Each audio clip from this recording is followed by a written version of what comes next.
দর্শক শ্রোতাবন্ধু সকলকে স্বাগত। শুরু করছি হিতৈষী।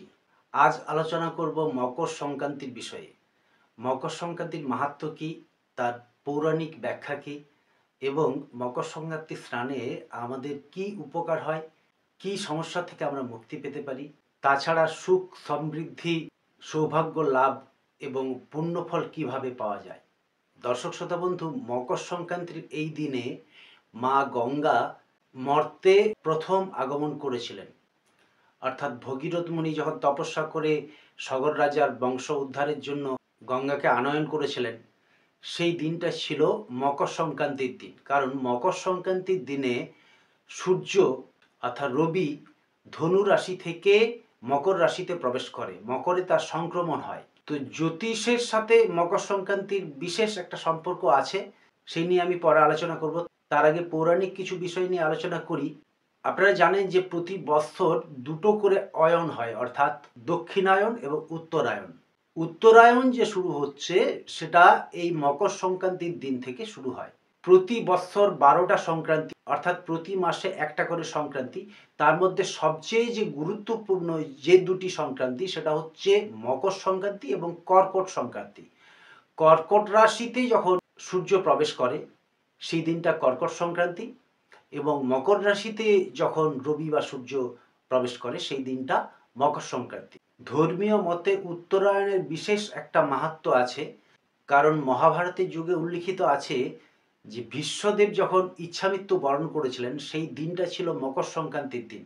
উনি দীর্ঘদিন শরশয্যায় ব্যথিত হয়ে শয্যাশায়ী ছিলেন এবং উনি কামনা করেছিলেন যে সূর্য যেদিন উত্তরায়ণে প্রবেশ করবে সেই দিন আমি ইচ্ছামৃত্যু বরণ করব। কারণ উত্তরায়ণ হলে যে কোনো শুভ কর্ম সম্পাদিত করলে তার শুভত্ব অনেক বেড়ে যায়, এবং উত্তরায়ণে মৃত্যুবরণ করলে মোক্ষ প্রাপ্তি হয়। তো ভীষ্ম পিতামহ ওই দিনটাকে বেছে নিয়েছিলেন এবং ওই দিন তিনি ইচ্ছামৃত্যু বরণ করেছিলেন। এই দিনটার বিশেষ একটা মাহাত্ম্য আছে, কারণ এই দিনে পাপ মুক্ত হওয়া যায়। তাই মহাভারতের ভীষ্ম পিতামহ এই দিনটাকেই বেছে নিয়েছিলেন। দেবী গঙ্গা এই দিনই প্রথম মর্তে আগমন করেছিলেন। গঙ্গা স্নানে পাপ মুক্তি হয়, এটা আমাদের ধর্মীয় বিশ্বাস। এছাড়া সগর রাজার বংশ সাপ মুক্ত হয়ে উদ্ধার হয়, অর্থাৎ এই দিন সাপ মুক্ত হওয়া যায়। এছাড়া পৌরাণিক মতে সূর্যদেব শনির উপর কুপিত ছিলেন। তখন শনি এবং তার ভ্রাতা যমরাজের আরাধনায় তুষ্ট হয়ে তিনি শনিকে বলেন যে প্রতি বৎসর আমি তোমার গৃহে 2 মাসের জন্য অবস্থান করব এবং গুরুগৃহে সময় কাটিয়ে অর্থাৎ গুরু সঙ্গ লাভ করে আমি তোমারই কাছে প্রথম পদার্পণ করব। তারপর শনিদেব অত্যন্ত প্রীত হয়ে এই কথা ঘোষণা করেন যে মকর সংক্রান্তির দিন যে সূর্যের আরাধনা করবে, সূর্যের অর্ঘ্য দান করবে এবং সূর্যকে পুজো করবে, তার উপর তিনি 1 বৎসর কাল কোনো প্রভাব বিস্তার করবেন না। অর্থাৎ মকর সংক্রান্তি স্নানে 1 বৎসর কাল শনির কোপ থেকে, তার কুপ্রভাব থেকে মুক্ত হওয়া যায়। এরপর জ্যোতিষের কিছু আলোচনায় চলে আসি। জ্যোতিষ মতে মকর রাশি আমাদের 12টি রাশির অন্যতম একটি রাশি। কালপুরুষের প্রথম রাশি যেমন মেষ থেকে শুরু করে মীন পর্যন্ত যে 12টি রাশি আছে তারই মধ্যে একটি রাশি মকর। ধনু রাশির পরবর্তী রাশি হচ্ছে মকর। ধনু রাশি বৃহস্পতির রাশি এবং কালপুরুষ চক্রের ভাগ্যপতি অর্থাৎ মেষ রাশির ভাগ্যপতি কিন্তু ধনু রাশি। তো নবম স্থানকে জ্যোতিষমতে ভাগ্য এবং ধর্মস্থান ধরা হয়। রবি অর্থাৎ সূর্যদেব ধনু রাশিতে গুরুগৃহে গুরুসঙ্গ লাভ করার পর যখন মকর রাশিতে গমন করবেন তখন সমগ্র রাশিচক্রের উপর কৃপা বর্ষিত হতে থাকে। ওই দিন হিন্দু ধর্ম মতে অনেক উৎসব, অনেক আচার অনুষ্ঠান পালন করা হয়। বিভিন্ন জায়গায় দেখবেন আউনি বাঁধা, বাউনি বাঁধা এইসব যে ব্যাপার থাকে। মা লক্ষ্মীরও পুজো করা হয়, আরাধনা করা হয়। লক্ষ্মী লাভের জন্য বিভিন্ন রকম প্রয়োগ, লোকাচার বা টোটকার প্রয়োগ করা হয়। তো যাই হোক, এই গঙ্গা স্নান বা মকর সংক্রান্তির স্নানের বিষয়ে আমি একটু আগে কথাটা উল্লেখ করেছি যে মকর সংক্রান্তি স্নান করে যদি সূর্যকে অর্ঘ্য প্রদান করা যায় বা 3 অঞ্জলি জল প্রদান করা হয় এবং সূর্যের প্রণাম করা হয়, তাহলে শনিদেব 1 বছর কুপিত থাকেন না।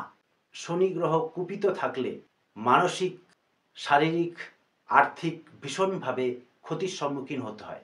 শনি গ্রহ যার ভীষণ মাত্রায় কুপিত তাকে অর্থকষ্টে নানানভাবে ভুগতে হয়। অর্থের যে প্রাচুর্য কোনো সময়ই দেখা যায় না। সংসারে অশান্তি লেগে থাকে, মানসিক দুশ্চিন্তা, বিষণ্ণতা, সবসময় দুঃখ ভাব, কিছুতেই আনন্দ আসে না। এই ভাবটা শনির খারাপ প্রভাব থেকে আমরা পাই। তো শাস্ত্রীয় নিয়মে যদি মকর সংক্রান্তি স্নান করা যায় তাহলে আমাদের নানান ঝঞ্ঝাট বিপদ থেকে মুক্তি হয়। নিয়মগুলো আমি কয়েকটা উল্লেখ করি। প্রথম কথা হচ্ছে যে গঙ্গা স্নান করা ভালো, সাগর স্নান করা ভালো এবং গঙ্গা আর সাগরের সঙ্গমে আরও ভালো। কারণ ওই দিনই মা গঙ্গা সাগরে মিশেছিলেন মকর সংক্রান্তির দিনে।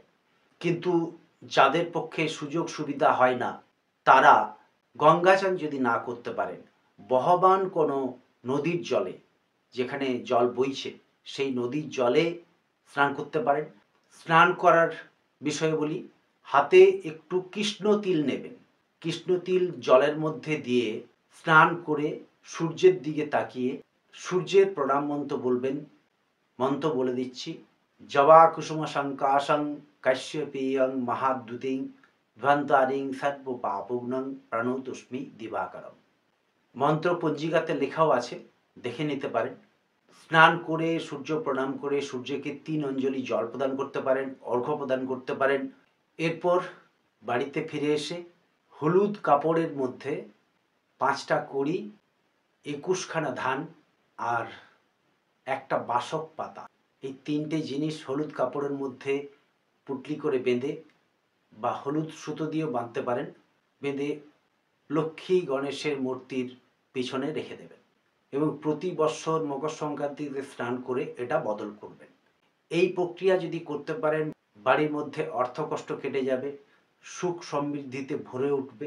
যারা সুযোগ সুবিধা করে গঙ্গা স্নান করতে পারবেন না তারা যে কোনো বহমান নদীর জলে স্নান করবেন। সেখানে স্নান করার সময় জলের মধ্যে একটু তিল মিশিয়ে শুধু 3বার বলবেন গঙ্গা গঙ্গা গঙ্গা, তাতেও সমফল পাবেন।